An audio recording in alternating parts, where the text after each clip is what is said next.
Dear students, today we will start your chapter number 2, that is sexual reproduction in flowering plant, right? Flower is a reproductive part of plant because it contain male reproductive part that is called as androecium and a female reproductive part that is called as gynoecium. Right now we will discuss about the what do you mean by androecium, and single unit of androecium is what will say. Right now, androecium, the male reproductive structure of flower is called as androecium, and the whole part in these flower we are seeing five number of stamens, number 1 2 3 4 and 5 all combinedly known as androecium, but single unit of androecium is called as stamen. Right now we will discuss about the stamen. Stamen generally made up of three parts, that is this is the structure of stamen. This is a stamen. Upper lobed part, swelled part is called as anther. And it is bilobed. Why it is called bilobed? Because it contains these two lobes, right? And a stalk is present beneath the anther, that is called as filament, right? Anther is bilobed, and anther के बीच में एक पतली सी layer होती है जो anther को दो particular part में क्या करती है, डिवाइड करती है, and that particular membrane is called as theca. It means कि एंथर को जब हम ऐसे देखते हैं, ऊपर की साइड से देखते हैं, तो एंथर फ्रंट से हमें बाइलोब दिखता है, बट जनरली इसमें कितने होते हैं, 4 चैम्बर्स होते हैं, and these 4 chambers are divided by theca, and these theca is called as dithecous. Why it is called as dithecous? Di means होता है 2, and 2 theca is present like this, that separate like this anther, right? Anther contain male reproductive gamete that is called as pollen grain, and which is required for the sexual reproduction, right? Now next, when we cut the anther at TS, this is the TS and this is the longitudinal section. तो जब भी हम anther को क्या करते हैं, TS में cut करते हैं, तो हम देखते हैं कि TS जो होती है एंथर की, अगर एंथर देखते हैं तो हमें एंथर को कितने लोब्स दिखते हैं, these are contain 4 lobes because 2 thica are separate to each other, diathecus is separated, right? Now anther के जब हम अंदर देखते हैं तो वहाँ पर हर लोब में microsporangia cells. Anther is made up of various type of cell membrane, various type of cell layers, and innermost cell, each anther contain a specific type of cell which produce gamete. That cell is called as microsporangia, right? Microsporangia. Now we will discuss about it means what, कि जिससे gamete formation होता है, वो जो lobe में present होती है anther की, उन सेल को हम क्या बोलते हैं, माइक्रोस्पोरेंजिया. और माइक्रोस्पोरेंजिया जो होती है वो कहाँ पर होती है, पॉलन सेक में. दिस इज अ सेक, और इसी सेक के अंदर क्या फॉर्म होंगे, पॉलन फॉर्म्स होते हैं, right? Now same microsporangia develops in the pollen sac. हमने बोला था पॉलन सेक क्या होता है, जहाँ पर जिस सेक होलो स्ट्रक्चर होता है जिसमें पॉलन ग्रेन क्या होते हैं, फॉर्म होते हैं, वहाँ पर जो सेल प्रेजेंट होती है जिससे पॉलन ग्रेन्स फॉर्म होते हैं, that is called as microsporangia, right? Now this is the diagram of stamen.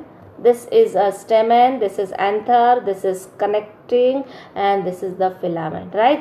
Now when we cut the anther as the TS transversely, जब हम उसको कट करते हैं तो देखिए इसमें कितने ग्रूव्स हैं, 4 ग्रूव्स हैं, और 4 ग्रूव्स में माइक्रोस्पोरेंजिया से क्या फॉर्म हो रहे हैं, ये पॉलन सेक है जो राउंड राउंड दिख रहे हैं, this called as pollen sec.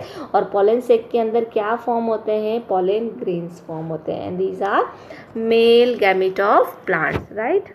Now अब हम देखेंगे डिटेल स्ट्रक्चर ऑफ माइक्रोस्पोरेंजिया. इसका मतलब माइक्रोस्पोरेंजिया की अगर हम बात करते हैं तो एक एंथर में कितने होते हैं, 4 microsporangias are present, 4 sets are present, because ये बीच में जो होता है वो डायथिकस, दो थिका से क्या होता है, सेपरेटेड होता है, राइट। अगर हम माइक्रोस्पोरेंजिया का स्ट्रक्चर देखते हैं तो ये पूरा का पूरा जो है ये आपका क्या है, microsporangia. How many microsporangias are present in these anther? These are 4 microsporangia, these are 4 microsporangias are present. और अगर इसमें से हम एक माइक्रोस्पोरेंजिया की बात करते हैं जो कि यहाँ पर हाईलाइटेड किया गया है, तो ईच माइक्रोस्पोरेंजिया में कितनी सेल की लेयर होती है? 3 cells are layer, 3 cells layer are present, right. Now अब हम देखते हैं कि इसमें सबसे आउटर मोस्ट जो लेयर होती है, सबसे आउटर मोस्ट लेयर कौन सी वाली है? This one, this one, that is called as epidermis. Sporangia जो पॉलन सेक होता है उसकी सबसे आउटर में जो सेल लेयर्स होती हैं that is called as epidermis. और ये एपिडर्मिस क्या करती हैं? माइक्रोस्पोरेंजिया के अंदर जो पॉलन फॉर्मेशन होते हैं और जो दूसरी लेयर्स होती है उनको क्या करती है? प्रोटेक्शन का फंक्शन प्रोवाइड करती है, राइट।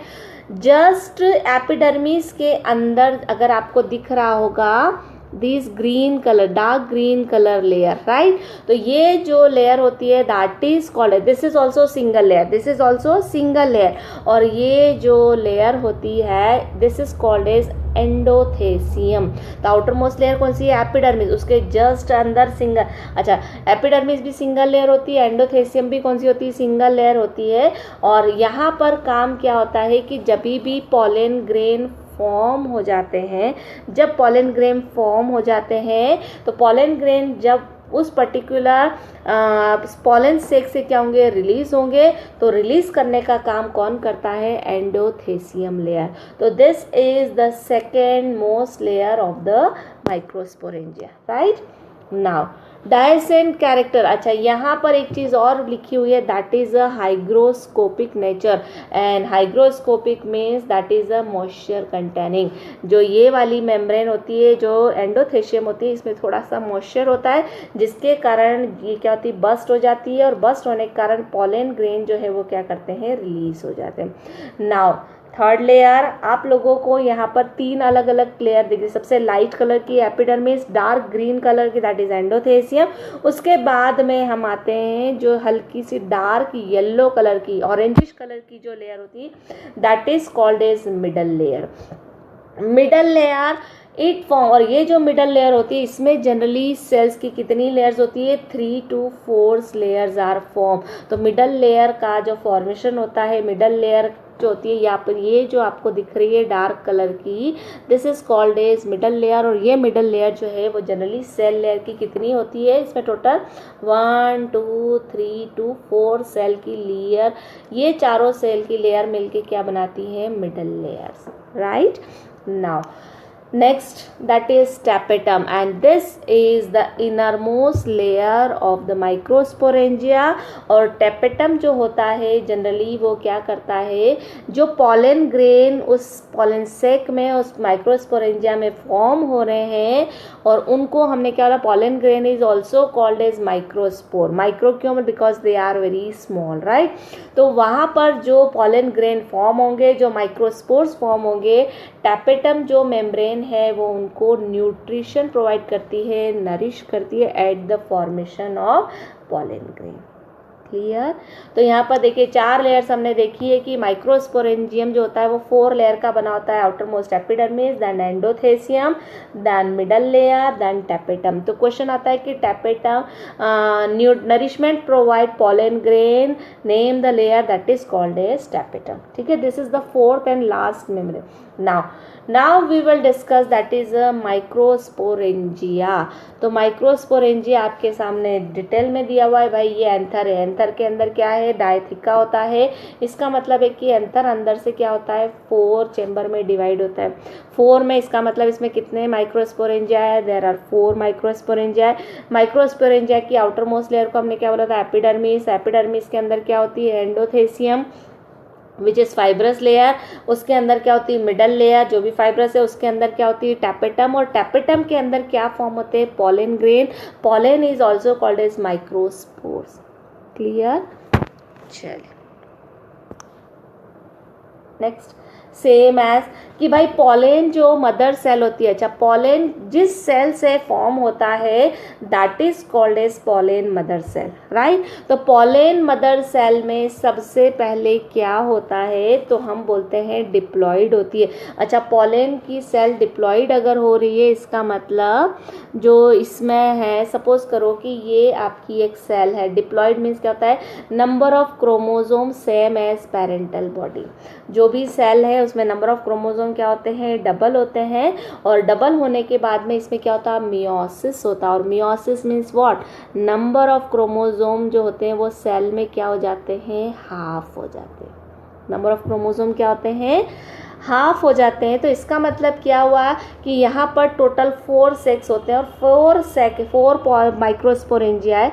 तो एक माइक्रो मदर सेल जो होती है उससे कितने पॉलेन फॉर्म होंगे, 4 पॉलेन्स फॉर्म होते हैं। और 4 पॉलेन यहाँ पर आपको दिख रहा है कि पहला क्या होता है, मियोसिस, पहला माइटोसिस हुआ, माइटोसिस से फिर मियोसिस होता है, और मियोसिस में क्या होता है, नंबर ऑफ क्रोमोसोम क्या हो जाते हैं, हाफ हो जाते हैं। ठीक है, चल माइक्रोस्पोरेंजियोजेनेसिस, माइक्रोस्पोरेंजियोजेनेसिस मीन्स क्या होता है, इसमें माइक्रोस्पोर पॉलेन मदर सेल से कैसे फॉर्म होते हैं, या in short we can say कि फॉर्मेशन ऑफ माइक्रोस्पोर और formation of pollen grain from the mother cell. This process is called as microsporogenesis, right? The microspore formed are cluster of 4 cell. हमने अभी बोला था कि जो माइक्रोस्पोर होते हैं हमने उनको क्या बोला है, that is called as pollen, and pollen is male gamete of flower, right? Microspore formed of 4 cluster of 4 cell, हमने अभी ऊपर देखा था cluster of 4 cell. एक मदर सेल से कितने माइक्रोस्पोर्स फॉर्म होते हैं, 4 फॉर्म होते हैं, right? Now ठीक है, now that's why microspore is called as tetrad. इसलिए इनको क्या बोला है, एक मदर सेल से कितने फॉर्म होते हैं, 4 फॉर्म होते हैं. इसलिए पॉलेन को हमने क्या बोला, माइक्रोस्पोर्स टेट्राड, क्योंकि टेट्राड मीन्स व्हाट होता है, that is a 4. As a anther mature, जैसे ही पॉलेन फॉर्म हो जाते हैं, पॉलेन ग्रेन पॉलेन सेक के अंदर फॉर्म हो जाते हैं, जहाँ पर टैपेटम क्या कर रही है, उसको नरिशमेंट प्रोवाइड कर रही है. एंथर मैच्योर होता है, anther get mature, it dehydrated. Dehydrated क्यों बोला है, क्योंकि एंडोथेशियम आपको याद हो, that is a hygroscopic. Hygroscopic means क्या होता है, थोड़ी सी मॉइस्ट होती, थोड़ी गीली होती. तो जैसे ही एंथर मैच्योर हो जाता है, मतलब उसमें पॉलेन ग्रेन जब फॉर्म हो जाते हैं, तो उसका जो एंडोथेशियम है वो क्या हो जाता है, ड्राइड हो जाता है. और ड्राइड होने के बाद में the microspores dissociate and develop into pollen grain. और माइक्रोस्कोप स्पोर जो है वो क्या हो जाते हैं, पॉलेन का एक पर्टिकुलर शेप फॉर्म कर लेते हैं, और उसके बाद में वो रिलीज होने के लिए क्या होते हैं, रेडी होते हैं, right. Now we will discuss about the pollen grain. Pollen grain का स्ट्रक्चर हम देख लेते हैं कि जो पॉलेन ग्रेन होता है जनरली उसकी 2 लेयर्स होती है. एक होती है एक्साइन जो आउटर लेयर होती है, और एक होती है इनर मेम्ब्रेन जिसको हम बोलते हैं इंटाइन, राइट. तो पॉलेन ग्रेन का जो जनरल स्ट्रक्चर होता है वो कैसा होता है, ऐसा, और एक लेयर अंदर होती है जो ऐसी स्मूथ होती है.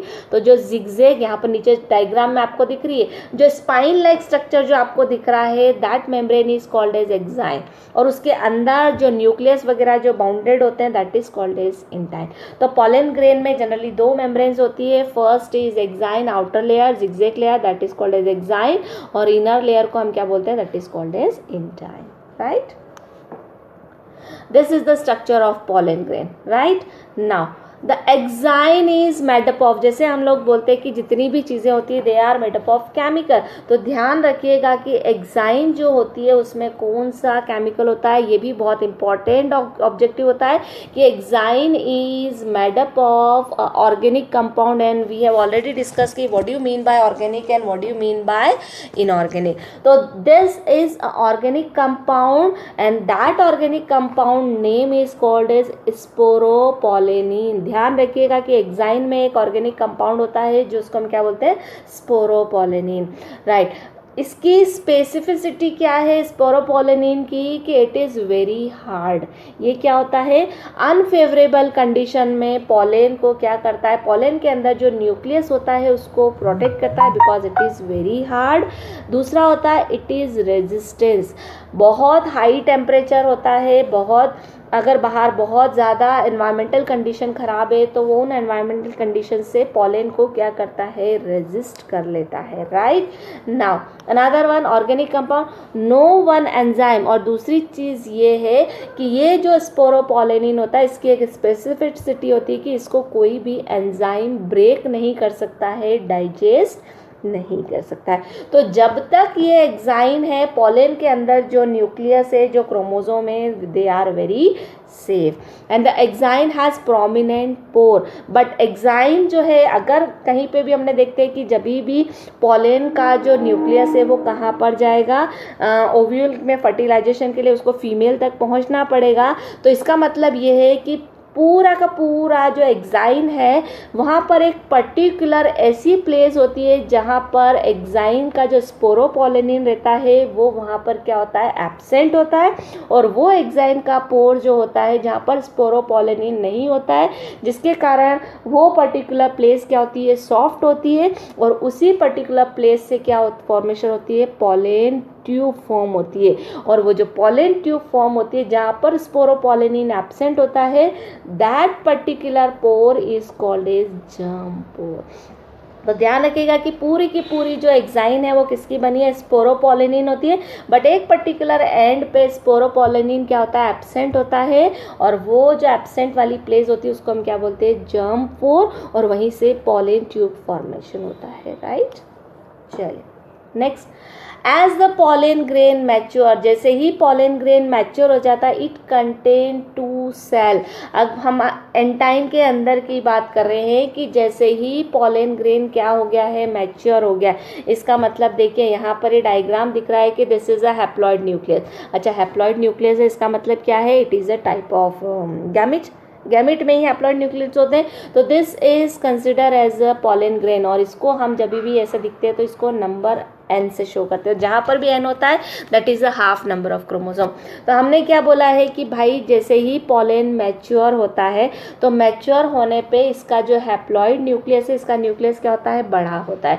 और ये बड़ा होके सिर्फ बाहर वाली जो प्रोसेस है वो तो सेम होती है, बट माइटोसिस करता है। Mitosis means what, number of chromosome should be same. यहाँ पर न्यूक्लियस डिवाइड होता है और न्यूक्लियस जब डिवाइड होता है तो उन दोनों न्यूक्लियस में, जैसे यहाँ पर ये दिख रहा है आपको कि 2 न्यूक्लियस फॉर्म हो गए, तो इसका मतलब यहाँ पर हाफ एन और हाफ एन न्यूक्लियस क्या हो गए, फॉर्म हो गए, क्योंकि नंबर ऑफ क्रोमोसोम क्या होंगे उसमें, सेम होते। तो ये देखिए ये कौन सा वाला पर्टिकुलर है जो जिगजैग मोशन दिख रहा है पॉलेन का। अभी मैच्योर पॉलेन हो गया, ये यंग पॉलेन है। और यंग पॉलेन के बाद में वो क्या होते हैं, 2 न्यूक्लियस फॉर्म हो जाते हैं, जिसमें से एक न्यूक्लियस कौन सा होता है, जनरेटिव न्यूक्लियस। ध्यान रखिएगा कि यंग पॉलेन में एक ही न्यूक्लियस होता है, बट जो पॉलेन मैच्योर पॉलेन होता है जो रेडी होता है for the fertilization, for the transfer from anther, उस पॉलेन में जनरली कितने न्यूक्लियस होते हैं, 2 न्यूक्लियस होते हैं। एक होता है जनरेटिव न्यूक्लियस और एक होता है ट्यूब न्यूक्लियस। ध्यान है, और वो फॉर्म किससे हुए हैं, वो इसी न्यूक्लियस से फॉर्म है। बट यंग न्यूक्लियस में एक यंग पॉलेन में एक होता है और मैच्योर में, अच्छा यहाँ पर एक्साइन भी फॉर्म हो जाती है और एंटाइन भी फॉर्म हो जाती है। और एक्साइन में एक पर्टिकुलर पोर होता है जहाँ पर स्पोरोपोलेनिन क्या होती है, एब्सेंट होती है। उस पर्टिकुलर पोर को हम क्या बोलते हैं, that is called as germ pore, right. Next, now we will discuss about the female part of the flower, right, because it is also essential for the sexual reproduction. So this female reproductive part of flower is called as gynoecium. Clear? Gynoecium is considered as a female reproductive part. Now same as androecium की single unit को हमने क्या बोला था, stamen बोला था, वैसे ही गाइनोशियम की सिंगल यूनिट को हम बोलते हैं पिस्टल। और इसका एक नाम और होता है, that is called as carpel. This is also called as carpel.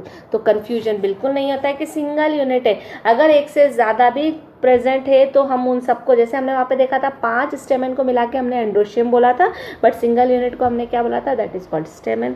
यहाँ पर कितने भी हो सकते हैं, बट सबको कंबाइनली हम क्या बोलेंगे, गाइनोशियम, बट सिंगल यूनिट को हम क्या बोलेंगे, पिस्टल और carpel, right.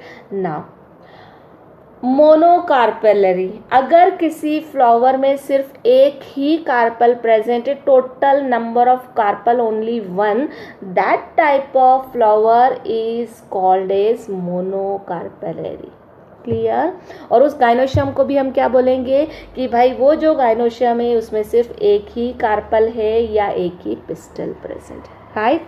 Now another one is multi carpellary, अगर ऐसा फ्लावर, जैसे यहाँ पर इस फ्लावर में आपको क्या दिख रहा है, सिर्फ सिंगल पिस्टल दिख रहा है। सिंगल पिस्टल कैसा दिख रहा है, दिस इज द पिस्टल, एक ही पिस्टल दिख रहा है, बट आपको स्टेमन कितने दिख रहे हैं, 1 2 3 4 5 6, राइट। तो यहाँ पर हमने क्या बोला है कि मोनोकार्पेलरी मीन्स क्या होता है, only one carpel present in whole gynoecium.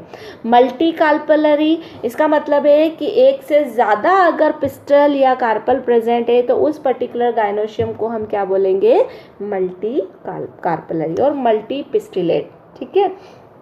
Syncarpous, यहाँ पर टर्मिनोलॉजी आपको यूज़ करना है, सिनकार्पस। सिनकार्पस मीन्स व्हाट, कि अगर सारे के सारे जो गाइनोशियम है वो आपस में फ्यूज्ड है और आप अपनी आँखों से देख के उनको नहीं बता पाओगे कि कितने नंबर है, but you are using, that is a multi carpellary. तो all carpels are fused, all carpels are joined to each other, that type of gynoecium is called as syncarpous. That type of is called as syncarpous. Fused pistil, fuse मतलब क्या होता है कि आपको दिखेगा एक ही, but कैसे होगा, कितना होगा, ये नंबर कैसे पता चलेगा, ये मैं आपको डिटेल में बताऊँ, बट सिनकार्पस में समझ में आया कि सपोज करिए कि 5 कार्पल किसी फ्लावर में प्रेजेंट है और पांचों के पांचों जॉइंट होके वो एक ही स्ट्रक्चर शो कर रहे हैं, आपको सिर्फ सिंगल ही दिख रहा है, बट जब आप इंटरनली देखते हैं तो दैट कंटेंट 5, तो it means they are joint to each other, that is called as syncarpous. Apocarpous, भाई 5 प्रेजेंट और 5 के 5 आप इजीली काउंट कर पा रहे हैं, तो that is called as apocarpous. It means all pistils are free to each other, that gynoecium is called as apocarpous, right. Another one monocarpellary. अच्छा, मोनोकार्पेलरी का अगर आप एग्जाम्पल देखते हैं तो जो मटर होते हैं, पी और बीन्स जितने भी आते हैं, उनका फ्लावर अगर आप देखोगे तो उसमें आपको सिंगल पिस्टल मिलेगा फ्लावर में, तो that is called as monocarpellary, right. और एक सीड, अगर एक कार्पल है तो उससे एक ही सीड फॉर्मेशन होता है, right. Multi carpellary, multi carpellary means क्या होता है, अगर एक फ्रूट में एक से ज़्यादा सीड प्रेजेंट है और सीड को काउंट करके आप बता सकते हैं कि उसमें कितने पिस्टल्स होंगे, इसका मतलब है कि एक सीड के लिए एक कार्पल रिस्पॉन्सिबल है। तो जो टोमेटो होते हैं, कुकुम्बर होते हैं, दे आर मल्टी कार्पेलरी, और वो भी कौन से वाले होते हैं, सिनकार्पस होते हैं। उनके सारे के सारे का अगर आप इनका फ्लावर देखोगे तो आपको वो जो कार्पल है वो सिंगल दिखेगा, बट जब उनके सीड आप देखोगे तो वो बहुत सारे होते हैं, इसका मतलब वहां पर बहुत सारे क्या है, कार्पल्स प्रेजेंट है, राइट। एपोकार्पस का एग्जांपल है, एपोकार्पस मीन्स व्हाट, कि सारे के सारे जो कार्पल्स होते हैं फ्लावर में, एक से ज़्यादा कार्पल्स हैं बट वो सारे के सारे फ्री हैं, आप फ्लावर को देख के बता पाएंगे कि भाई इसमें कितने कार्पल्स हैं। तो ये जो एग्जांपल होते हैं ये होता है किसमें, दैट इज़ अ लोटस, जो जनरली आप लोगों ने देखा है। और ये फ्लावर तो आप देखते ही हैं, घरों के आसपास सभी के होते हैं, इसको 12मासी फ्लावर बोलते हैं। ये फ्लावर आपको जनरली ये जो होता है आपके घरों कहीं पे भी आप नहीं ग्रो करोगे तो भी वो इजीली क्या हो जाता है, ग्रो हो जाता है, right. That is called as vinca. Now pistil, अब हम बात करते हैं, जैसे हमने स्टेमन के पार्ट्स डिस्कस करे थे, अब हम डिस्कस करेंगे that is a part of pistil. तो पिस्टल में जनरली कितने पार्ट होते हैं, तो this is the structure of pistil. सबसे upper most, this is the female part, right. Female part को जब हमने डिटेल में करा तो सबसे ऊपर वाला पार्ट है that is called as stigma. बीच वाला hollow tube like structure that is called as style, और यहाँ पर नीचे आपको स्वेलअप स्ट्रक्चर दिख रहा है that is called as ovary, that is called as ovary. और ओवरी के अंदर छोटे छोटे क्या होते हैं, ओव्यूल्स होते हैं। तो तो ये जो 4 पार्ट्स होते हैं, ये चारों के चारों पार्ट्स जो होते हैं वो किस में होते हैं, एक पिस्टिल के पार्ट्स होते हैं। नाउ पिस्टिल में जो चारों पार्ट्स होते हैं इनके detail function we will discuss in next video. So watch all information carefully. If you have any doubt you can ask me by the phone number. Okay, so bye bye students.